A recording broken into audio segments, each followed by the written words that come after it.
ጋብሪኤል ዶስ ሳንቶስ ማጋሌስን የምትወደው ከሆነ እኔ ከልጅነት እስከ እውቀት ያለውን ታሪክ እነግራለሁ። አንተ ይሄ ቪዲዮ ኮፒ ሊንክ ሼር እያደረክ ትጀምረዋለህ ማለት ነው። ጋብሪኤል ዶስ ሳንቶስ ማጋሌስ የተወለደው ሳኦ ፖሎ ውስጥ ነው። ይሁን እንጂ ሳኦ ፖሎ ውስጥ ያሉ ታለንቶች ሳኦ ፖሎ አካዳሚ እንዲገባ አልፈቀዱለትም ነበር። ከዛ በጣም ብዙ ኪሎሜትሮችን ተጉዞ ነበረ አቫ የምትባል በጣም ትንሽ የሆነች የብራዚል ቡድን ውስጥ ገብቶ መሰልጠን የጀመረው በ13 ዓመቱ ማለት ነው። ይሄ ነገር ግን ለጋቢ ማጋሌስ አልተመቸውም ማለት እዛ በነበረበት ስብሳ ላይ በቃ አልፈልግም እኔ ነገር ይቅርብኝ ኳስ ይቅርብኝ አለ። ምክንያቱም ያሳለ ችሎታው ከሌሎቹ ጋር ሲወዳደር ያን ያክል ነበር። ነገር ግን ረጅም ቀጫጫና ይሄ በጣም ያልተሞረደ ዳይመንድ ስለሆነ ነው ያመጣነው ነበር ያሉት በጊዜ የነበሩት አሰልጣኙና ወደ ቤቱ ይመለስላል ማለት ሻንጣው ምን አንሸክፎ ከዛ አባቱ እንት ላይ ፍልቅ ይሄደ ጭራሽ አጣዲ ተበለሳለ ብሎ በግድ ምናምን ከሳምንት በኋላ አሰልጣኙን መልሶ ይቅርታ እንዲጠይቅ አድርጎ አስፈቀደውለት ነው የተመለሰ የነበረው። እዚህ ጋር የምትመለከቱት ባይዜ ራፊኛ ነው ከራፊኛ ጋር አንድ ቲም ነበሩ። ብቻ ወደ ዋናው ቲም በ16 ዓመቱ አድጎ መጫወት ጀመረ። ይሄኔ መጀመሪያ ጨዋታ ሲያደርግ እድል ከሱ ጋር ስለነበረች ነው። እግር ኳስ ሊሆን ቸክልም ቢሆን እድል ያስፈልጋል። ዋናው ተከላካይ የነበረው እዛ ቲም ላይ ጨዋታ የነበረው ተከላካይ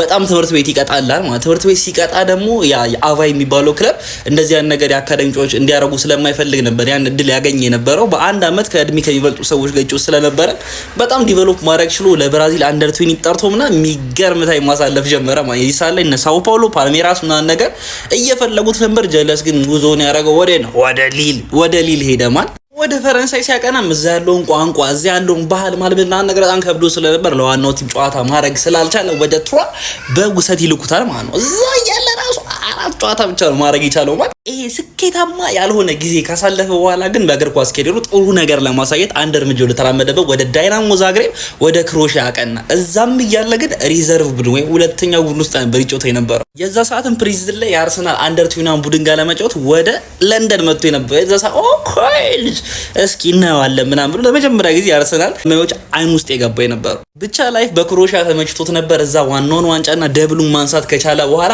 እዚህ መቆየት ፈልጋለሁ ሲለው ሉዊስ ካምፖስ በጊዜ የሊል ስፖርቲንግ ዳይሬክተር የነበረው የታባኑ እዛ የምትቆየው እዚህ እንፈልጋለን ብሎ መልሶ ወደ ሊል ያመጣውና እድል ድጋሚ ከጋቢ ማጋሌስ ጋር አብራ ትሆናለች ማለት በጊዜው የሊል ተከላካይ የነበረው ተጫዋች ማለት ይጎዳላል። ሲጎዳ በቃ ያላችሁ አማራጭ ጋቢ ማጫወት ነበር። ከዛ በኋላ ግን ዞሮ አላየም። ብሮስኪ በሳውዛምፕተን ረጅም ዓመት የምታውቁት ከነበረ ጆዜ ፎንት 2016 የዩሮ ዋንጫ ፖርቹጋል ስታነሳ አብሮ የነበረው ተጫዋች አብሮት አጣምሮት በቃ ከልምድ ጋር ምናምን ነገር ልጁን በደንብ እየገራው ሊል ላይ ፎርሚደብል የሆነ ፓርትነርሺፕ ፈጠሩ። ይሄ ተጫዋች ሬናልዶ ይባላል። አትሌቲኮ ማድሪድ ካላወቃችሁ ደግሞ አሁን ሰንደርላንድ እየተጫወተ ያለው ብቻ እየቀወጠው የአርሰናል አይን ውስጥ መግባት ቻለ። ሚኬል አርቴታ 5ኛ ፈራሚ አድርጎ እንግዲህ ወደ አዲሱ የአርሰናል ምዕራፍ ወደ ቡድናችን አሸጋገረ። ይሄ ጀግና ወደ ቡድናችን ከተቀላቀለ በኋላ ኢፌክቱን ለማሳየት ጊዜ አልወሰደበትም። የመጀመሪያው 3-0 ያሸነፍ ነው ጨዋታ ላይ በቴስታ በሚታወቅበት ቴስታ የመጀመሪያ ጎል ለአርሰናል ማስቆጠር ችሎ ነበር። ገና አራፍ የሆነ ታለንትን የነበረው ቡድናችን አራፍ የሆነ ሲቹዌሽን የኮሮና ጊዜ ታስታውሳላችሁ እንዴት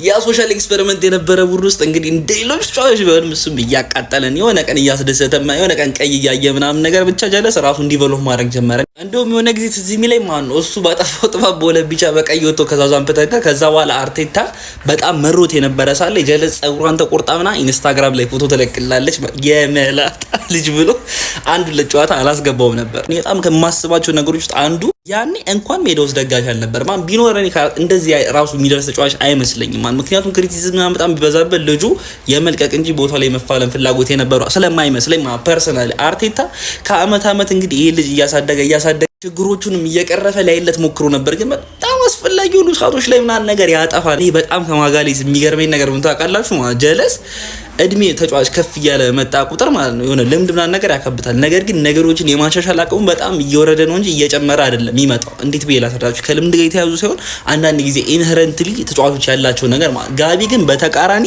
ለሱ ምትክ እነ ጃኮብ ኪዮር እነ ሪካርዶ ካላፊዮሪን አርቴታ ሲያመጣ ዝም ብሎ አላመጣሽው ለሌፍት ባክነት አላመጣሽው። ነገር ግን ለቦታው እየተፋለመ ራሱን ከአመት እያሻሻለ መጥቶ እንግዲህ ከዊሊያም ሳሊባ ጋር የማይሰበር አጥርን ፈጥሮ እንግዲህ ቆንጆ ዶ ለቡድናችን ሆኖ እየቀጠሉ ይገኛሉ። ያለፈው አመትም አርጊየብሊ የቡድናችን ምርጥ ተጫዋች የነበረው እሱ ነው። በዚህ አመትም እስከሚጎዳበት ሰዓት ድረስ ጀለስ ያላወጣ አይነት ጨዋታዎች የሉ የተረጋጋ ህይወት ነው ያለው ማለት ቺኩን እዛ ብራዚል ነበር ያቃት የነበረው። ከዛ ገብቶ ምናምን ነገር ጸዴ ፋሚሊ ለንደን ውስጥ መስርቷል። ፋሚሊው ግን ለንደን ብቻ አይደለም እዚህም አለ ትላለህ ማለት እና ከተመቸ ፎሎ ኮፒ ሊንክ ሼር ማድረግ አትርሳ። እስኪ ፎሎ ኮፒ ሊንክ ሼር እያደረጋችሁ ሁሉ የሚያስጨዋች እንሄድባችኋለን። ይመቻችሁ።